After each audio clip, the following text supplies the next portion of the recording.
شرف صحبت حضرت امیر معاویہ رضی اللہ تعالیٰ عنہ کو حاصل ہے. کسی کو اجازت نہیں کہ ان کے خلاف زبان درازی کرے. اب فرض ہے کہ سارے ان کا ادب اور احترام کریں. شرف صحابیت ملنے سے ان ہستیوں کو کیا ملا، اسے لفظوں میں کیسے بیان کیا جائے کہ جس کی دنیا میں کوئی قیمت نہیں، جس شان جیسی نبوت کے بعد کوئی شان نہیں، جس شرف کی وجہ سے بندہ بہت تیز رفتار ہو جاتا ہے. دوسرے اگر صدیوں کی عمر مل جائے پھر بھی وہ کام نہیں کر سکتے جو شرف صحابیت والے چند لمحوں میں کر جاتے رہے. دوسروں کا احد پہاڑ کا سونا بھی وہ کام نہیں کرتا جو ان کی مٹھی کام کر جاتی ہے.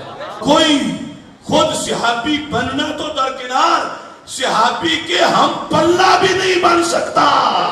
آج اپنے چھوٹے چھوٹے منصب لیے پھرتے ہیں کہ میں فلاں کا بیٹا ہوں، میں فلاں پیر زادہ ہوں، میں فلاں صاحبزادہ ہوں، میں فلاں ہوں، میں فلاں ہوں. ارے یہاں تو دادا صاحب جیسی ہستیوں کو بھی دم مارنے کی مجال نکال دیا. تم کون ہوتے ہو؟ اپنی سجادگی اور صاحبزادگی اٹھائے پھرتے ہو.